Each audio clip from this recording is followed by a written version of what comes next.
우리가 별이라고 하는 것이 내놓는 별의 광도라던가 이런 것들에 대한 이야기를 가지고 시험들을 한번 봤고요. 그죠? 봤고. 자, 우리가 지금 할 이야기는 별이라고 하는 것들의 탄생과 별이 탄생을 해서 얘네들이 살아가요. 살아가는 걸 진화라고 얘기를 합니다. 그래서 뭐까지 해야 되는 거겠어? 소멸을 하는 과정을 1학년 때 되게 오래전이죠? 그치? 한 1년 반 전에 공부하셨던 거를 다시 한번 이제 체크를 한번 해봐야 되는 상황이 되겠습니다. 근데 이제 거기에서 조금씩 더 플러스가 되는 내용들이 있을 거거든요. 자, 일단 우주가 있었을 거예요. 우리가 빅뱅이라고 하는 것을 통해서 빅뱅 우주라고 하는 것이 만들어져 있었고, 이 빅뱅 우주 안에는 무엇과 무엇이, 수소와 헬륨이 약 3대 1이라고 하는 질량비로 존재를 하고 있었습니다. 질량비는 3대 1이지만 얘네들의 개수비를 치자면 개수비는 12대 1이에요. 그러니까 개수의 차이는 엄청 많이 나는 거겠죠. 그나마 헬륨의 질량이 크니까 그 질량비가 3대 1인 것 뿐이야.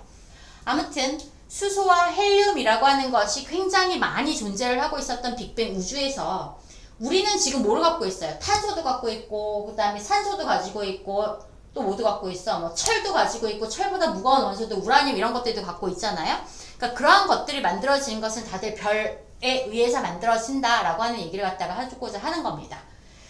자, 그래서 일단 우리가 여러분들 이제 보시게 되면 성단과 그다음에 성운이라고 하는 표현이 있을 거예요. 여러분들 이거를 중학교 아마 2학년 때쯤 배웠었을 겁니다. 자, 성단이라고 하는 것은 성은 무슨 성자야? 별 성자잖아요. 그쵸? 단은? 단체가, 그 단자가 모일 단자예요. 그러니까 성단이라고 하는 것들은 별들의 모임이에요. 별들이 모여있는 것 자체를 갖다가 우리가 성단이라고 표현을 하게 된다라고 하는 게 되겠습니다. 그러면 그 별들이 모여있는 그러한 성단이라고 하는 것에는 여러 가지 영역들이 있지만 얘네들이 뭐 우리가 굳이 할 필요는 없는 영역이고요. 성운이라고 하는 것은 무슨 성자예요? 별 성자예요. 운은 무슨 운자겠어? 구름 운자예요. 별성의 구름 운자예요. 그러니까 별의 입장에선 구름이 되는 거야. 구름이 뭐하니? 비를 내려요? 햇빛을 가리죠. 그러니까 이건 뭐겠어? 별빛을 가리는 애란 뜻이 되는 걸 거야.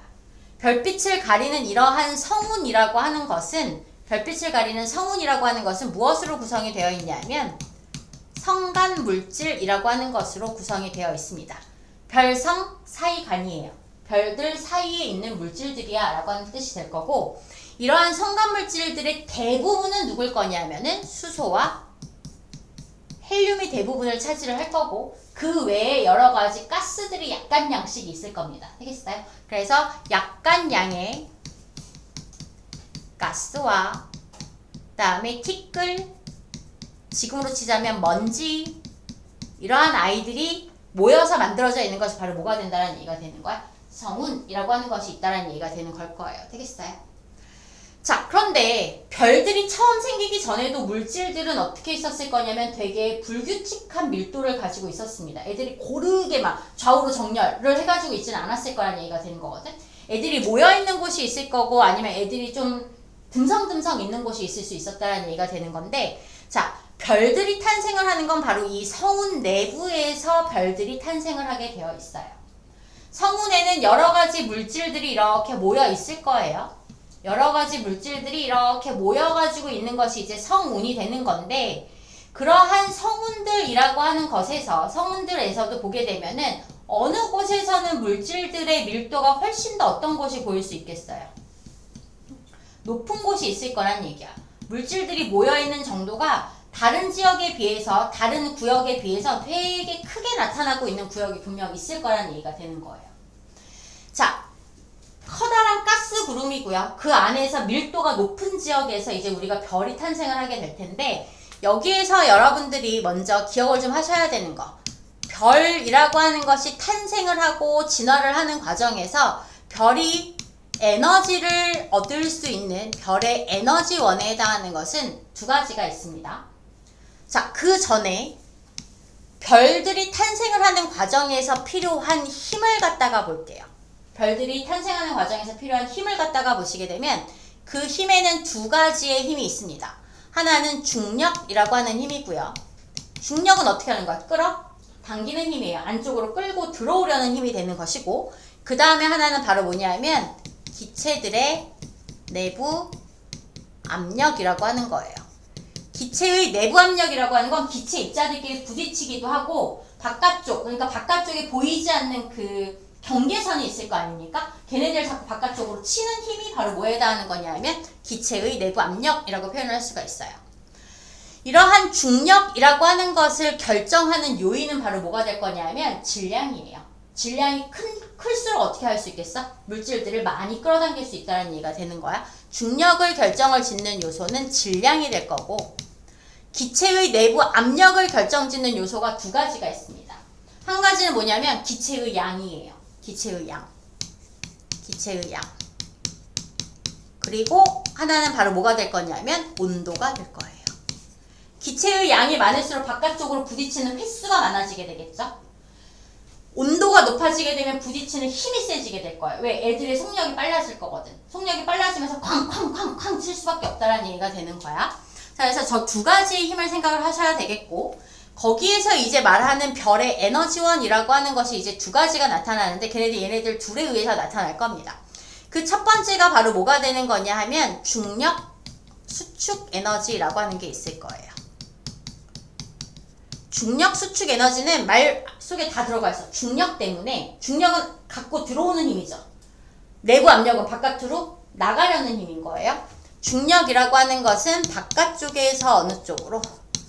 안쪽으로 작용하는 힘인 거고, 기체의 내부 압력은 기체 입자들이 여기서 부딪히면서 나가고 싶어 하는 거란 말이야. 되겠어? 그렇기 때문에 기체 내부 압력이라고 하는 것은 안쪽에서 어느 쪽으로 작용하는 힘이야?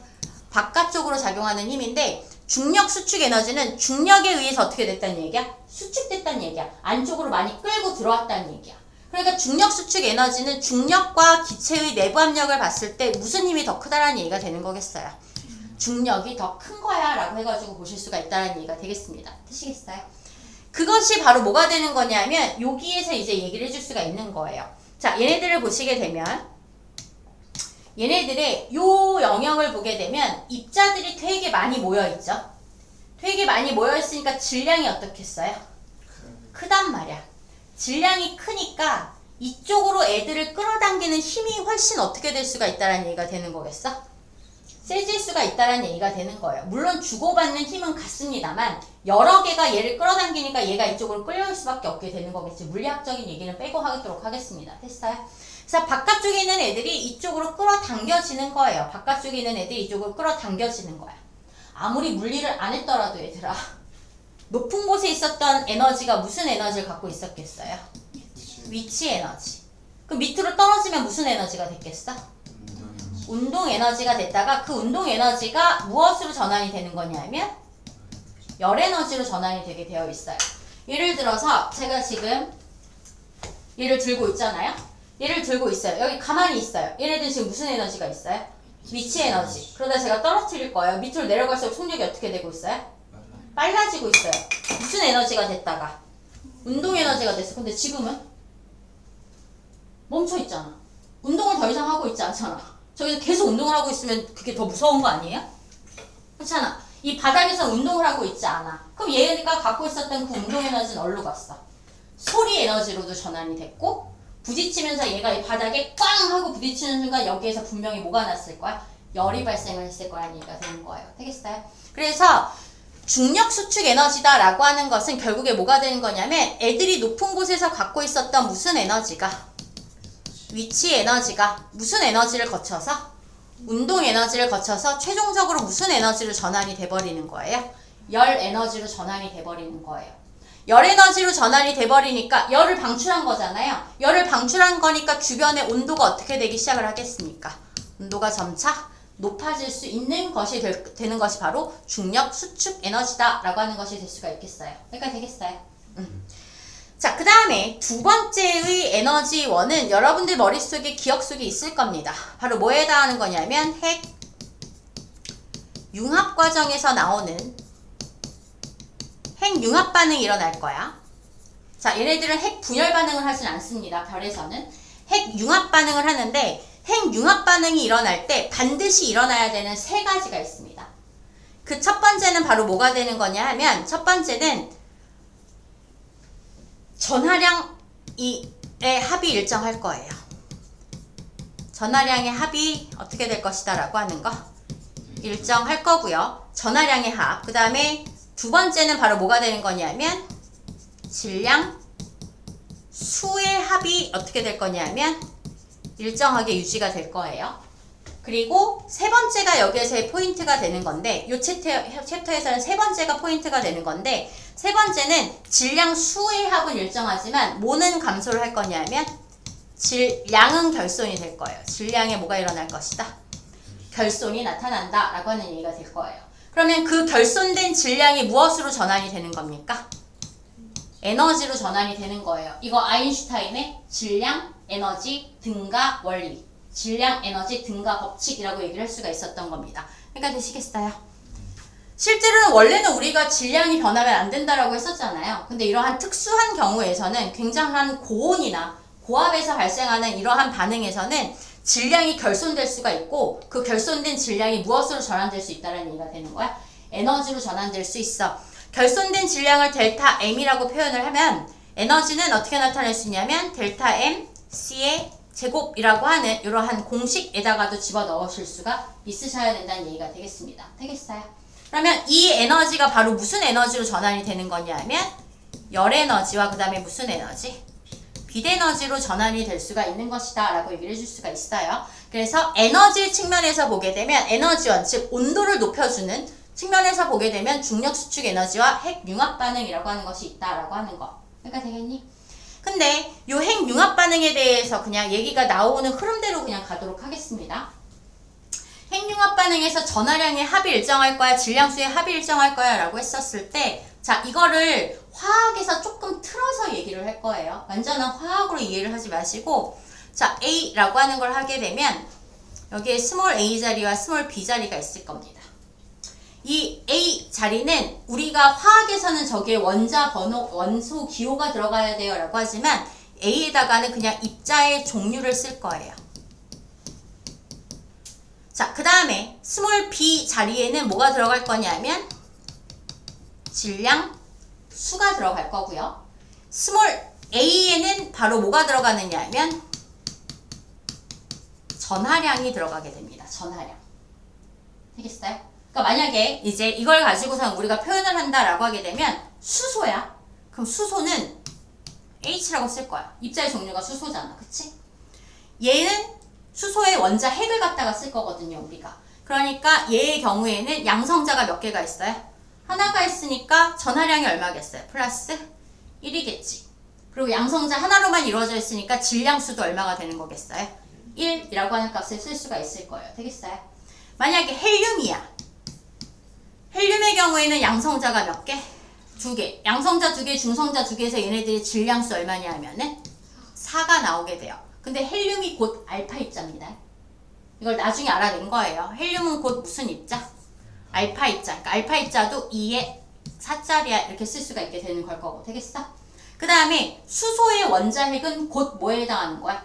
양성자에 해당하는 거거든요. 그래서 양성자 P는 1에 1 똑같이 쓸 수 있다라는 얘기가 되는 거야. 되겠어? 우리가 쓸 거는 핵융합이기 때문에 얘네들 다 수소 원자핵, 헬륨 원자핵을 쓰는 거예요. 됐어? 얘를 좀 더 정확하게 쓰면 여기다 플러스, 2 플러스 이렇게 써줘야 되는 게 맞습니다. 원래는. 근데 우리는 그냥 수소, 헬륨만 써도 그냥 원자핵이겠거니 하고서 그냥 문제를 푸는 것 뿐입니다. 그러니까 되겠어요? 자, 그 다음에 누가 했니? 중성자. 중성자는 N이라고 써요. 중성자는.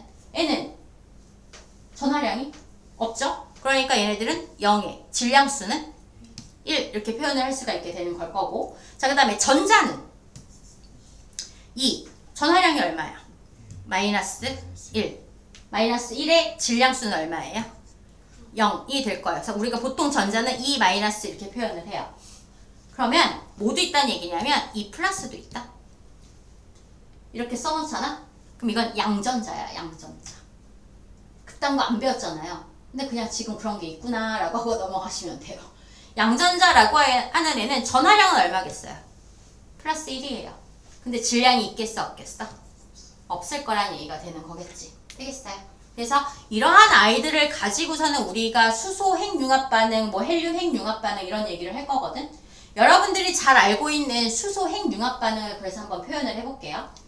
수소 핵융합 반응을 보시게 되면 수소 핵융합 반응은 4개의 수소 원자 핵이 4개의 수소 원자 핵이 핵융합을 해서 뭐를 하나 만들어내야 되는 거야? 헬륨 원자 핵 하나를 만들어내게 되어 있다는 얘기가 되는 걸 거거든. 여기까지 되겠어요? 됐는고? 네. 자, 얘를 갖다가 표현을 할 건데 자, 그럼 이제 봐봐. 여기 플러스 제가 네모를 쓸게요. 그리고 여기에 델타 M이 있을 거예요. 질량의 결손이 있을 것이다 라고 표현을 할 거거든요. 자, 일단 얘는 잠깐 차치하고 여기만 볼게. 자, 전하량의 합이 일정해야 된대. 전하량의 합이 일정하려면 전하량은 여기 일자리가 몇 개 있었어? 4개. 그럼 왼쪽에 전하량의 합이 얼마야? 플러스 4야. 그럼 오른쪽도 얼마가 돼야 돼? 플러스 4가 나와야 되지. 근데 여기 얼마밖에 없어? 2밖에 없지. 그럼 이 안에 얼마가 들어가 있어야 돼? 플러스 2가 들어가 있어야 돼. 그러니까 되겠어? 자, 그 다음에 질량수 체크해 볼게. 질량수를 체크해 보면 자, 얘는 질량수 일자리가 몇 개 있어? 4개니까 질량수의 합 얼마야? 4야. 여기 질량수의 합 얼마야? 4. 그럼 여긴 질량수의 합이 얼마야? 0이 나와야 돼. 밑에가 플러스고 위에가 0이어야 한단 말이야. 칸은 하나야. 그럼 그거에 가능할 수 있는 건 누구밖에 없어요? 얘밖에 없어요. 양전자. 얘가 몇 개 생기면 되는 거야? 2개. 2개의 양전자 이렇게 쓰게 되어 있다는 얘기가 되는 거라고. 되겠어? 이런 거를 찾아낼 수가 있으셔야 된다는 얘기가 되겠습니다. 여기까지 가능하시겠어요? 그래서 어쨌든 이러한 과정인데 이러한 과정에서 우리가 지금 좀 아까 한 것이 뭐의 합이 일정할 거고요. 질량수의 합이 어떨 것이고 전하량의 합이 일정하다라고 하는 얘기를 했고 그 다음에 뭐의 합이 일정했어요? 질량수의 합이 어땠어요? 일정했었다라는 얘기가 되는 거겠지. 맞아? 그럼 마지막에 뭐가 있었어? 질량 결손이 있었다라는 얘기야. 질량에는 결손이 나타났을 거야 라고 보시게 되는 건데 자 여기서 일단 여러분들이 질량과 질량수를 구분을 하셔야 되거든요. 질량수는 애들을 반올림 해가지고 정수로 표현을 한 것이 질량수입니다. 질량은 소수점 밑에까지를 다 얘기하는 거예요. 수소의 질량수는 그냥 무조건 1이에요. 근데 이거는 정확한 값 아니고 수소 원자 핵의 실제 질량은 얼마냐면 0.998이야. 0.998짜리가 몇 개가 있는 거야? 4개짜리가 있는, 4개가 있는 거야. 그러면 이게 얼마가 나올 수가 있게 되겠어요?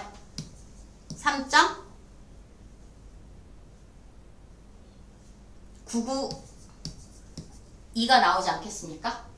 맞아요? 1 곱하기 4에서 0.000이 4배 한 거 빼면 되잖아요. 됐어? 질량이 이만큼이었었어. 그런데 헬륨은 질량이 얼마냐면 전자는 질량이 없고요. 전자는 질량이 거의 없다라고 칠 거고요. 헬륨의 질량은 얼마가 나오는 거냐면 헬륨은 3.986 이렇게 나오는 거지. 그러면 질량이 얼마만큼이 줄어든 거야? 0.006만큼이 줄어든 거 아니겠습니까? 왜 이렇게 얘들아 덧셈이잖아요. 덧셈 뺄셈. 그렇지 않아? 0.006이 모자른 거잖아요. 맞아요? 그 0.006이 바로 뭐에 해당하는 거야? 델타 M, 질량의 결손이 돼버리는 거예요.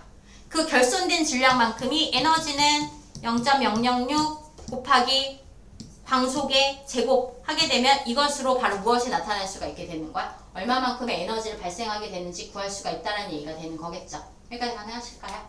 됐어요. 그래서 이러한 관계가 있더라라고 하는 거 알고 계시면 될 것 같고요. 여기까지 되겠어요. 아무튼 별이 에너지를 얻는 방법은 이 둘 중에 하나예요. 이거 말고 다른 방법으로 에너지를 얻는 경우는 절대 없다라고 생각을 하시면 되거든요. 자, 그래서 이제 다시 처음으로 돌아가 볼게요. 성간 물질들이 이렇게 많이 모여 있습니다. 얘들아, 근데 일단 성간 물질이 모여 있어야 되거든? 모여 있으려면 입자들의 움직임이 활발해야 돼? 활발하지 않아야 해? 활발하지 않아야 해. 모여 있으려면. 그러면 입자들의 운동이 활발하지 않으려면 온도가 높아야 해? 낮아야 해? 온도가 낮아야 해. 근데 거기가 이제 높아질 거야, 앞으로. 근데 처음에는 발생이 되는, 생겨나는 이 장소는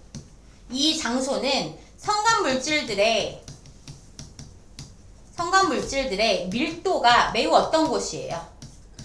큰 곳이에요.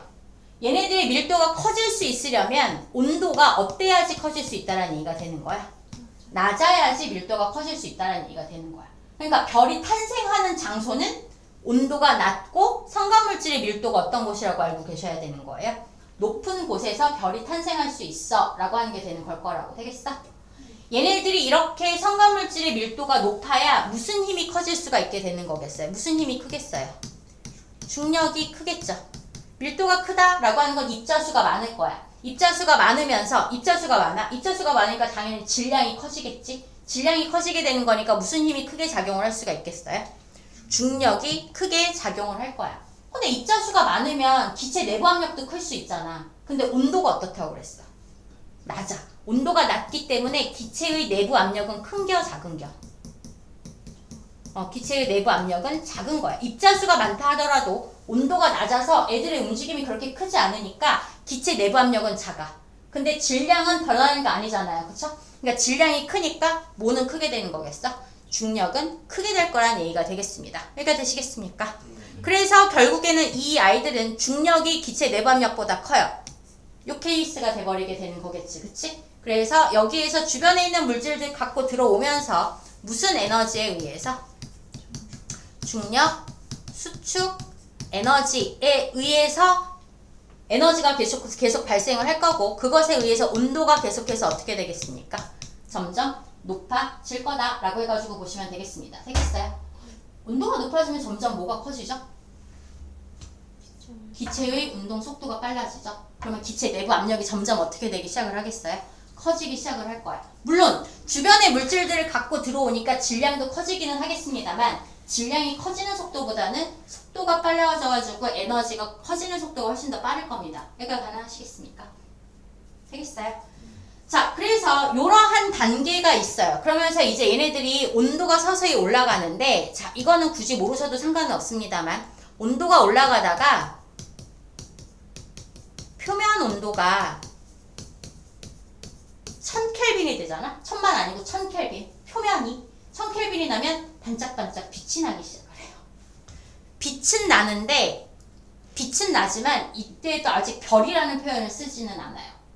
별이라고 하는 것들은 무엇을 해야 되냐면 핵융합 반응을 해야지만 별이라고 표현을 할 수가 있어요. 내부에서. 그래서 핵융합 반응은 무엇의 조건이야? 별의 조건이에요. 핵융합 반응을 해야지만 별이라는 표현을 쓸 수 있다는 얘기가 되는 걸 거라고. 되겠어? 근데 지금은 빛은 나지만 핵융합 반응을 하고 있지 않기 때문에 뭐라고 하는 거야? 별이 아니야. 그래서 그 별이 아닌 단계를 뭐라 그러냐면 원시별이라고 얘기를 하고요. 여러분들 이미 알고 있지만 원시별 다음이 주계열성이잖아요. 그쵸? 그래서 주계열성 전 단계라고 해서 뭐라고도 표현을 하느냐면 전 주계열성의 별이라는 표현을 씁니다. 졸라 복잡하게 표현하죠. 주계열성 전 단계의 별이야 라는 뜻이 되는 거예요. 되겠어요? 그래서 이러한 얘기들을 갖다가 일단 얘기를 해줄 수가 있을 것 같아요. 여기 경계는 여러분들이 알아서 제가 했어요. 아시겠습니까?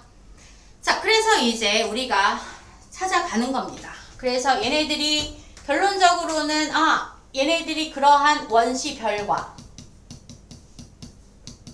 그 다음에 무슨 단계를 거쳐서 주계열성의 전 단계를 거쳐요.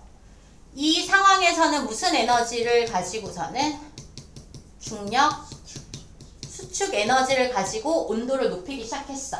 근데 우리한테 표면 온도는 이제 끝났어요. 여러분들 1단원 시험 봤잖아요. 1단원에서 이제 표면 온도는 우리랑 큰 상관이 없습니다. 그래서 중력, 수축 에너지에서 뭐 표면 온도가 1000켈빈이 되면 빛이 난다. 몇 켈빈에서 빛나게 있다는 거 물어보지 않아요. 그냥 이렇게 있었어. 그러다가 우리한테 중요한 건 이거예요. 중력, 수축 에너지에 의해서 중심부의 온도가 중요합니다. 별의 중심부의 온도가 몇 켈빈 이상이 돼야 되냐면 1000만 켈빈 이상에 도달을 하게 될 거예요.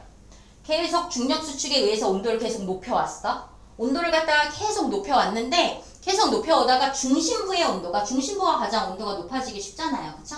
중심부의 온도가 1000만 켈빈이 돼버리잖아. 그럼 이 1000만 켈빈이라고 하는 값은 바로 어디에서 온 거냐면 1000만 켈빈이 되면 수소핵융합 반응을 할 수 있습니다. 가장 간단한 형태, 가장 하기 쉬운 형태의 핵융합은 수소핵융합일 거 아니야. 제일 쬐끄만 것들 모으는 게 가장 쉬운 거잖아요. 그쵸? 그래서 1000만 켈빈일 때부터 바로 무슨 반응을 할 수가 있게 될 것이고 수소, 핵, 융합 반응이 가능해져요. 반응이 시작될 수 있어요. 그런데 아까 핵융합 반응이 바로 무엇으로서의 조건이라고 그랬어? 별로서의 조건이라고 했잖아요. 그쵸? 그러니까 이때부터가 별이에요. 그게 바로 무슨 별인 거예요? 주계열성이라고 하는 별이 되겠고 주계열성이 시작이 되는구나 라고 해가지고 생각을 해주시면 될 것 같습니다. 여기까지 가능하시겠습니까? 네. 됐어요. 자, 수소핵융합 반응이라고 하는 것을 하는데 자, 근데 또 생각을 해봐봐. 여기에서 잠깐만 가볼게. 중심부의 온도가 점점 높아졌어. 전체적인 별의 온도가 어떻게 됐습니까? 별의 온도가 올라갔잖아. 뭐 때문에? 중력 수축 에너지 때문에 별의 온도가 올라갔잖아요. 그쵸? 온도가 올라가면 뭐가 커진다고요?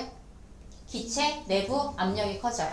자, 요 단계에서는 중력과 기체 내부의 압력 중에서 무슨 힘이 더 컸었어? 중력이 더 컸었잖아. 그치? 근데 온도가 올라가다 보니까 중력도 커지는데 뭐가 커지는 속도가 더 크다고? 기체 내부 압력이 커지는 속도가 훨씬 더 클 거야. 그러면 그 둘의 힘이 어떻게 되겠어요? 같아지는 순간이 바로 주계열성의 순간이 되겠습니다. 그러면 중력은 갖고 들어오려는 힘이고 기체 내부 압력은 나가려는 힘인데 그 두 개의 힘이 서로 어때? 같아. 그러면 애들은 나가지도 들어오지도 않는 이 자리에 가만히 서 있게 되는 거겠죠. 맞아요? 그래서 이 중력과 기체 내부 압력이 같아지는 이 상태를 뭐라 그러느냐 하면 역학적으로 힘으로 봤을 때 애들이 평형을 이루고 있어. 그래서 애들이 전혀 움직이지 않아. 그걸 갖다 뭐라 그러는 거냐면 정역학 평형 상태다 라는 표현을 갖다가 쓰게 되는 겁니다. 됐어요? 정지해 있다. 크기가 변한다 안 변한다? 안 변해요. 별의 크기가 일정해요. 별의 크기가 일정한 이유는 중력과 기체의 내부 압력이 같기 때문이야 라고 얘기를 하는 것이 바로 이 주계열성에서의 가장 두드러지는 특징이다 라고 생각하시면 돼요. 현재 태양은 주계열성입니다. 그러니까 태양의 크기는 지금 커지지도 작아지지도 않고 계속 똑같은 크기를 유지하고 있는 중이라는 얘기가 되는 거야. 됐니? 네. 자, 그러면서 또 이제 한번 가볼게요. 그래서 이렇게 정력학 평형이 됐고 온도가 높아져 갖고 중심부에서 무슨 반응을 시작을 했구나 라고 하는 거. 수소 핵융합 반응을 시작을 했구나 라고 하는 거예요. 그런데 이 수소 핵융합 반응이라고 하는 것에는 두 가지 종류가 있습니다. 우리는 지금까지 계속 수소들끼리 결합해서 이렇게 했잖아요. 근데 수소들끼리 결합하는 거는 맞아요. 맞는데 자, 수소 핵융합 반응의 첫 번째는 PP 반응이에요. P가 뭐야? 양성자. 양성자 반응이야. 양성자가 뭐였어 아까? 수소 원자에 그냥 수소끼리 미친 듯이 그냥 부딪히기만 하는 겁니다. 수소끼리 미친 듯이 부딪혀요. 자, 이걸 그냥 한 번만 살짝만 보세요. PP 반응은 1000만 켈빈 이상에서 일어날 수 있는 반응이야. 자, 근데 이제 잘 봐라잉. 잘 봐. 뭘 잘 봐.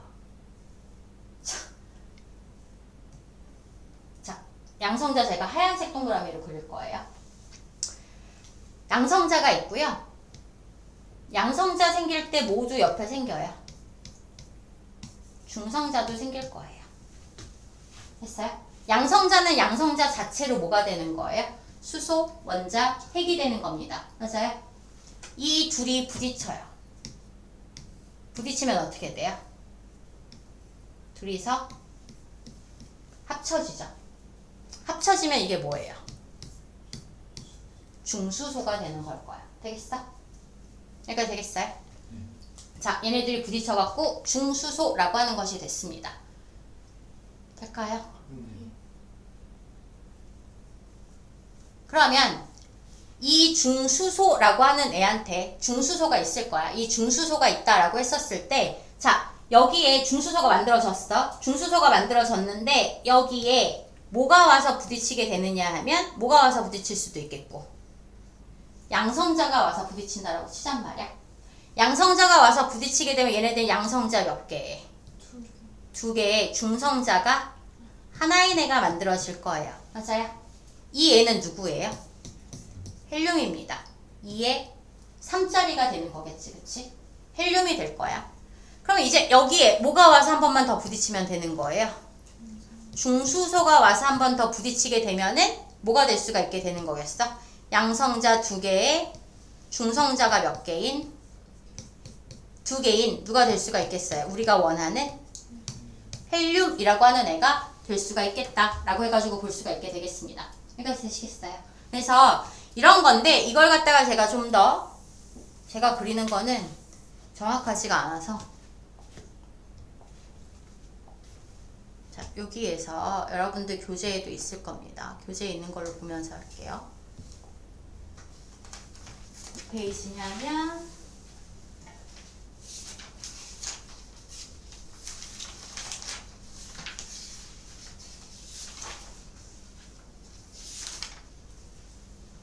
269페이지예요. 제가 얘네들 계속 왔다 갔다 해야 된다고 했던 이유가, 자, 269페이지에 있는 이 양성자 반응을 보세요. 자, 저는 아까 양성자하고 중성자가 다 있는 상황에서의 이야기를 한 거고, 얘네는 지금 양성자 2개가 결합을 해서 부딪혔어. 꽝! 부딪히는 과정에서 중수소가 만들어졌고요.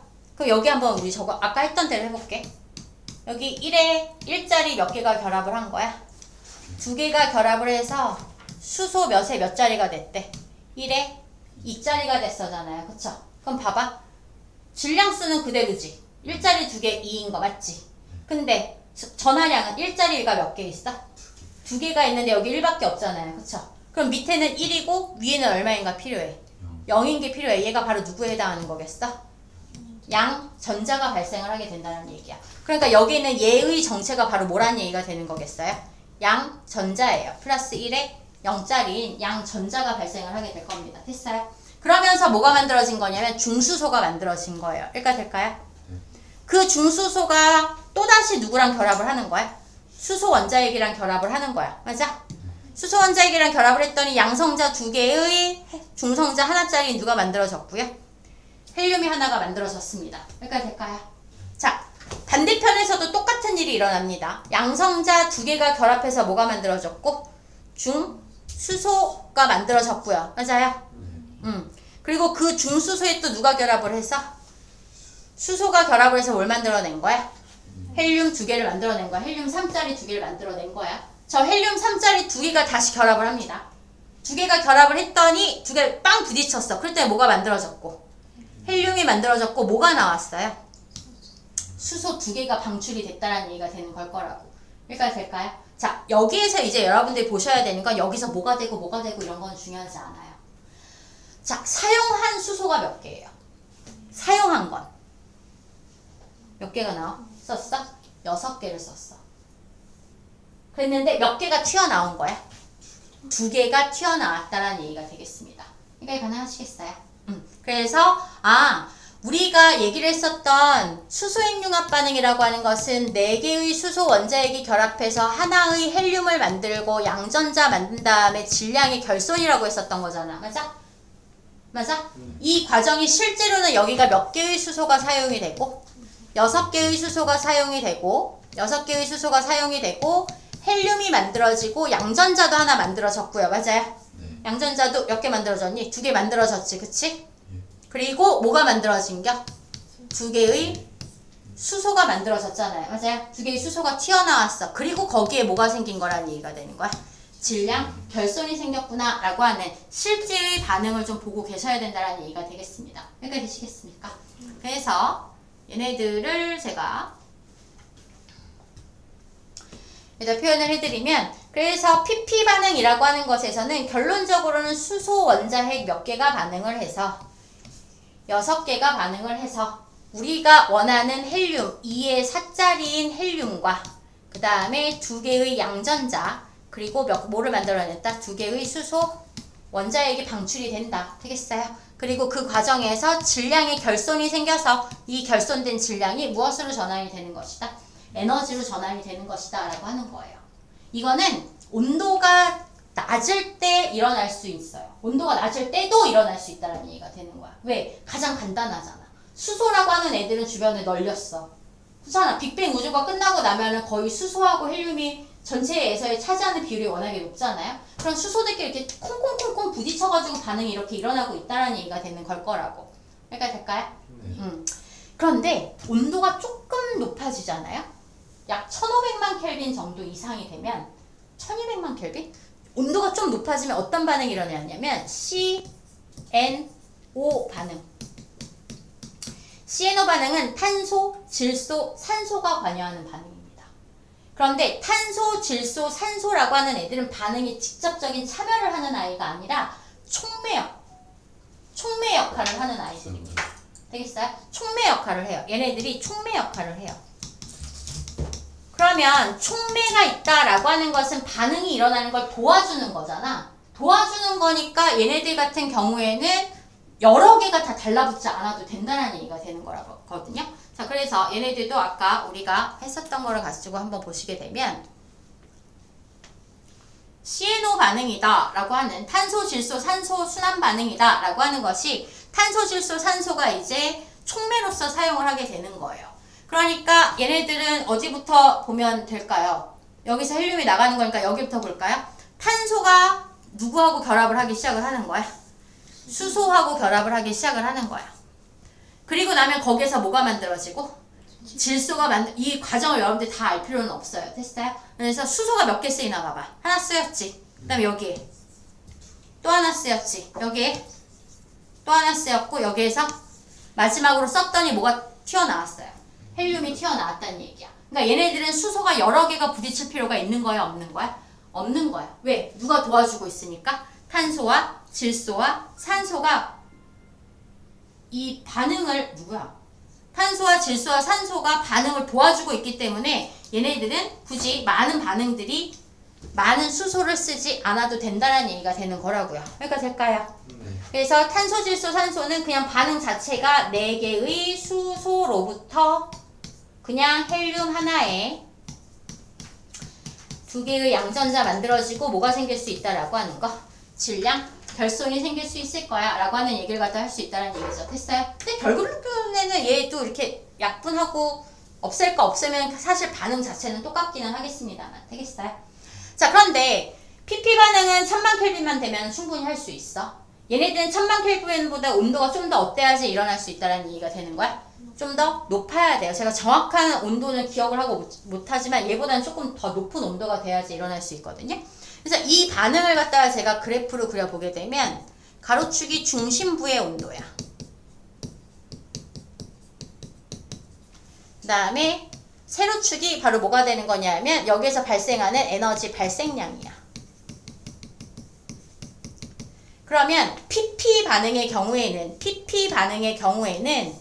몇만 켈빈만 되면 1000만 켈빈만 되면 반응이 일어나기 시작해서 계속 어떻게 되겠어요?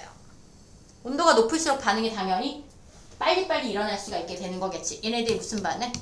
PP 반응, 양성자 반응이다 라고 보시면 되겠고, 자, CNO 반응 같은 경우에는 탄소, 질소, 산소에 의한 순환 반응, 뺑글뺑글 돌고 있잖아요. 그래서 그러한 순환 반응을 보시게 되면 중심부의 온도가 좀 더 높아져야지 반응이 일어날 수 있고요. 온도가 높아질수록 당연히 반응 속도 어떻게 되겠어요? 빨라지거든요. 그래서 얘네들은 어떻게 되냐면 이렇게 그래프가 그려져요. 얘네들은 누구 반응? CNO 순환 반응이 될 거예요. 여기까지 될까? 그랬을 때, 자, 얘네들의 온도를 갖다가 보시게 되면 요 온도, 크로스 지점. 여기 온도가 약 얼마냐면 1800만 켈빈입니다. 1800만 켈빈, 중심부의 온도가 1800만 켈빈이 안 되면 무슨 반응으로 만들어진 에너지가 더 많은 거야? PP 반응으로 만들어지는 애들이 많은 거예요. 되겠어? 그런데 1800만 켈빈 이상이면 뭐에 의해서 생성되는 에너지가 더 많은 거야? CNO 순환 반응에 의해서 발생되는 에너지가 훨씬 더 많다는 얘기가 되는 겁니다. 여기까지 되시겠어요? 자, 여기다가 하나만 더. 태양은 지금 몇 켈빈이게요? 태양의 중심부는? 그건 표면 온도예요. 중심부의 온도는 1500만 켈빈입니다. 여기가 태양. 얼마라고? 1500만 켈빈이야. 1500만 켈빈에서는 무슨 반응이 훨씬 더 잘 일어나고 있어요? PP 반응으로 발생하는 에너지의 양이 PP 반응으로 발생하는 에너지의 양이 CNO 반응으로 발생하는 에너지의 양보다 어떤 상태야? 더 큰 상태야. 근데 여기서 제가 얘기하고 싶은 건 CNO 순환 반응을 해 못해? 한다는 얘기야. 한다는 얘기는 태양의 중심부에 탄소, 질소, 산소가 있다는 얘기입니다. 어떻게 있어요? 왜? 초신성 폭발할 때 이미 있었어요. 그냥 포함되어 있는 물질이었었던 겁니다. 되겠어요? 그래서 이거 되게 잘 물어봐요. 태양 중심부에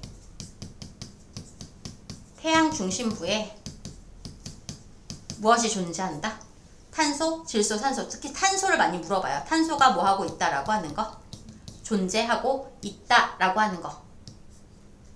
애들한테 저 문장이 들어가잖아요? 그럼 아직 태양은 주계열성이기 때문에 탄소가 못 만들어졌지. 이지랄하고 틀렸다고 하는 애들 되게 많아요. 근데 그런 애들 진짜 많아요. 99.9%는 그럴 거예요. 그런데 탄소를 걔네들이 핵융합 반응으로 만들어낸 건 아닌데 원래 그냥 우주에 포함되어 있던 물질을 갖고 오는 과정에서 탄소가 포함되어 있었던 거야. 그래야지 뭐를 할 수 있는 거야. CNO 순환 반응을 할 수가 있다라는 얘기를 하고 있는 거라는 얘기가 되겠습니다. 여기가 되시겠어요? 이거는 이 탄소는 핵융합으로 만들어진 것이 아니라 뭐에 의해서? 그냥 성간 물질에 포함되어 있던 것들이에요. 포함되어 있던 것이 그냥 섞여서 들어왔다라는 얘기가 되는 거지 얘가 만들어낸 건 아니에요. 태양이 만들어낸 건 아니고 그냥 원래 애들이 모아지는 과정에서 아까 있었던 요 속에 그냥 탄소가 하나가 이렇게 포함이 되어 있었다라는 얘기가 되는 거라고. 되겠어? 저것 때문에 CNO 순환 반응을 할 수가 있는 거였구나 이렇게 생각을 해주시면 좋겠습니다. 여기까지 가능하시겠습니까? 됐어요. 자, 그래서 주계열성이라고 하는 애는 이제 이러한 수소 핵융합 반응 온도에 따라서 달라질 수 있다는 얘기야. 근데 온도가 높은 아이들은 보통 어떤 아이들이냐 하면 태양보다 질량이 겁나 큰 애들입니다. 그러니까 자, 얘네들을 가지고서는 다시 표현을 해보면 1800만 켈빈에서 봤을 때 질량이 어떤 별? 작은 별들은 주로 무슨 반응으로 에너지를 많이 만들어내고 PP 반응으로 많이 만들어내고 질량이 어떤 별들은 질량이 큰 별들은 태양보다 질량이 2배 이상만 커도 어떤 반응을 더 많이 할 수 있다는 얘기야? CNO 반응으로 발생하는 에너지가 더 많을 수 있다는 얘기가 되겠습니다. CNO 반응만 한다는 건 아니에요. CNO 반응으로 만들어내는 게 더 많다는 얘기가 되는 거라고요. 여기까지 가능하실까요? 됐니? 자, 그러면서 여기에서 이제 무슨 얘기를 할 거냐 하면 에너지를 만들어냈지. 그럼 중심부에서는 핵융합 반응을 하면 되는데 그 에너지를 가지고 모두 해야 돼. 반짝반짝 빛도 나야 되잖아요. 바깥쪽으로 에너지를 방출하기도 해야 한다는 얘기가 되는 거거든요. 자, 그랬었을 때 이 주계열성의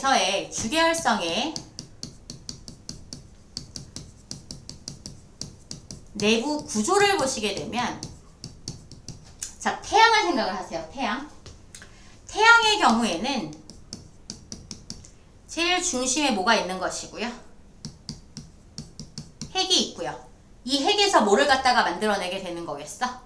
에너지를 만들어내는 거잖아. 뭐에 의해서? 질량, 결손을 에너지로 전환을 시켜가지고 에너지를 만들어내잖아. 그치? 그 에너지를 바깥쪽으로 내보내야 되는데 핵은 태양의 경우에는 핵의 바깥쪽이 약간 거의 진공의 상태예요.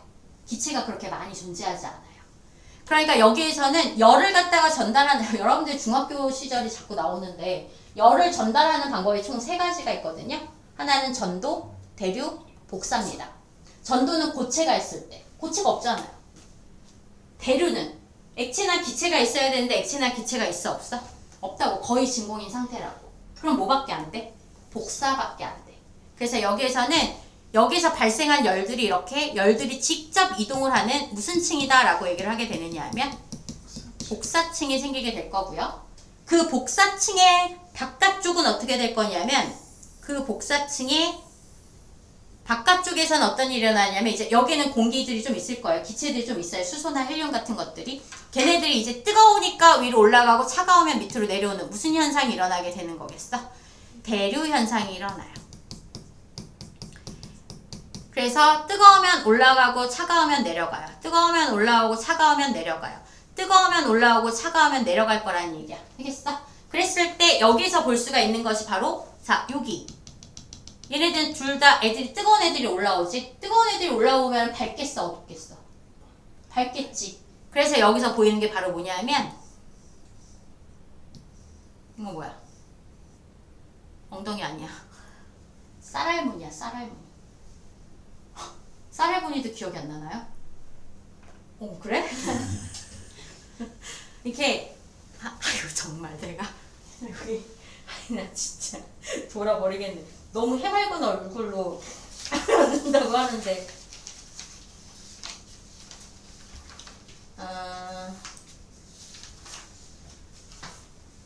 여기에도 그림이 안 나와 있네요. 자 봐봐. 내가 이거를 하게 될 줄이야. 아 이거 호박목이 아니야. 쌀알무늬.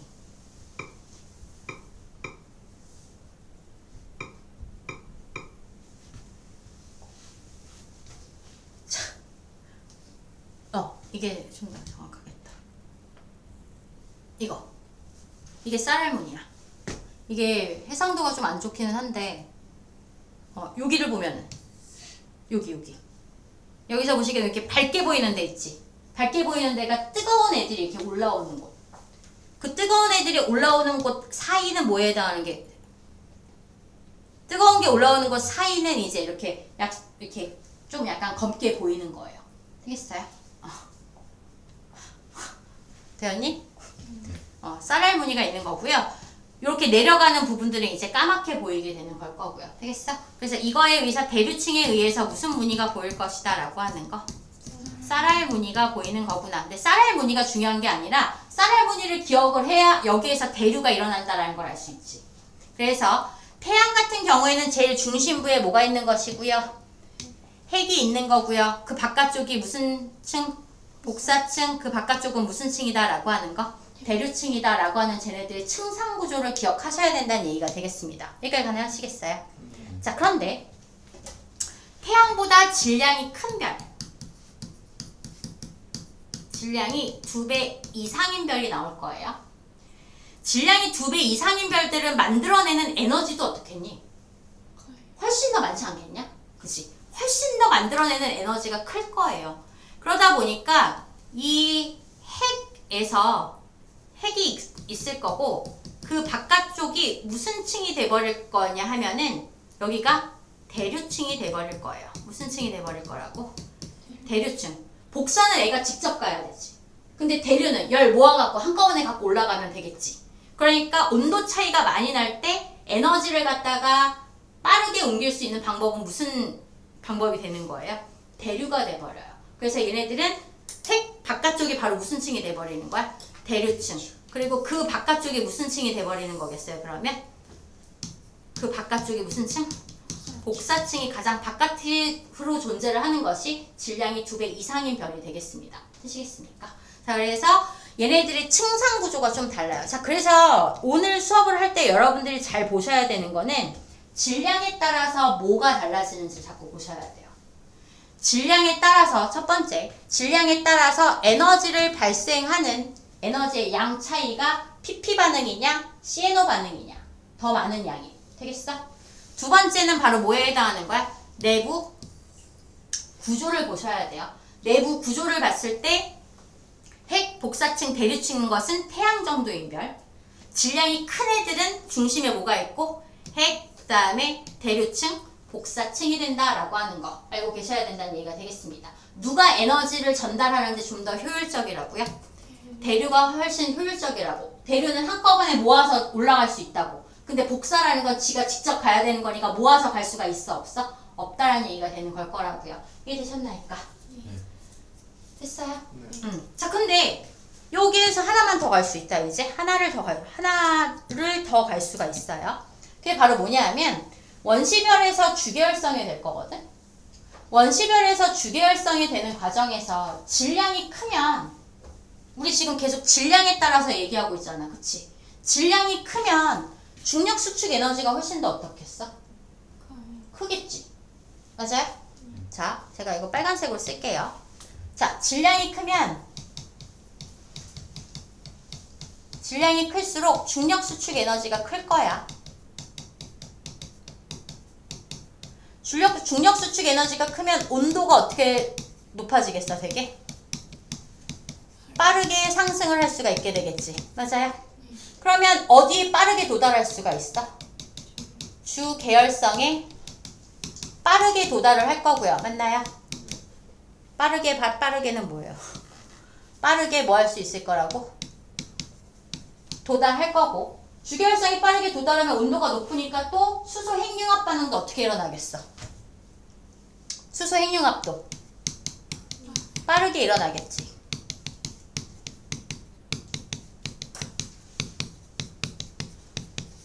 그러면 중심부의 수소가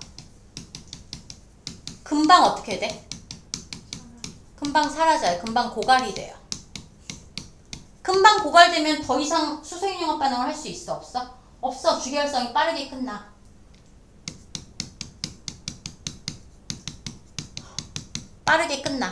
빠르게 끝나면 이제 죽을 일만 남았어. 주계열성으로서의 인생이 85%입니다. 별의 일생에서. 근데 그 85%가 끝났어요. 그럼 곧 죽는다니까? 곧 죽어. 즉 수명이 어떻다라는 얘기야? 수명이 매우 어떻다? 짧다. 자, 이것이 바로 몇 번째의 차이점이 되는 거겠어요? 세 번째. 질량이 크면 수명이 어떻다? 짧을 거야 라고 하는 이야기. 해결 될까요? 그래서 제가 주계열성이라고 하는 것을 일단 얘기를 하면서 얘네들의 차이점을 갖다가 먼저 좀 짚어 드렸나이다. 여기까지 될까요? 네. 오케이. 그래서 원시별에서 진화하는 속도도 빨라질 거고 질량이 커지면 그래서 수명이 짧을 거고요. 맞아요? 주계열성 단계에서 수소핵융합 반응을 하는데 수소핵융합 반응으로 발생하는 에너지의 양이 질량이 크면 무슨 양이 더 많을 거고요. CNO 순환 반응으로 만들어내는 에너지 양이 훨씬 더 많을 거고요. 그 다음에 주계열성의 내부 구조를 본다라고 했었을 때 질량이 큰 아이들은 핵 다음이 무슨 층이 되는 걸 거야? 대류층. 그 다음이 무슨 층이다? 복사층이다 라고 하는 얘기를 갖다가 보실 수가 있으셔야 되겠나이다. 여기까지 되시겠어요? 네. 주계열성이라고 하는 것은 크기의 변화가 있다고요? 없다고요? 없을 거예요. 크기 변화가 없는 이유는 뭐 때문이에요? 온도가 올라갔으니까 온도가 올라감으로 인해서 기체의 내부 압력이 커졌을 거야. 그치? 그래서 무슨 힘과 무슨 힘이 같아지는겨? 중력과 기체 내부 압력이 같아. 그래서 애들이 들어오지도 나가지도 않는 상태를 뭐라고 하게 되는 거고 정역학 평형이라고 하는 거고 정역학 평형이니까 애들이 들어오지도 나가지도 않으니까 크기의 변화가 있을 수가 없다란 이야기가 되겠나이다. 여기까지 되셨을까요? 네. 됐어요. 자, 그래서 일단 제가 주계열성까지의 이야기를 먼저 했고요. 얘네들 보시게 되면 페이지 정리들을 하실 때 260페이지 있고요. 260페이지 그 위쪽에 있고요. 그 다음에 뒤로 넘어가셔서 268, 269의 위쪽, 그 다음에 270의 위쪽 이런 식으로 있어요. 하시겠어요? 그래서 여기까지 해서 애들이 있으니까 일단 필기 한 번씩만 하시면서 정리 먼저 하시고 뒤에 거 진행하도록 하겠습니다. 이거 뭐를 눌러야 되지?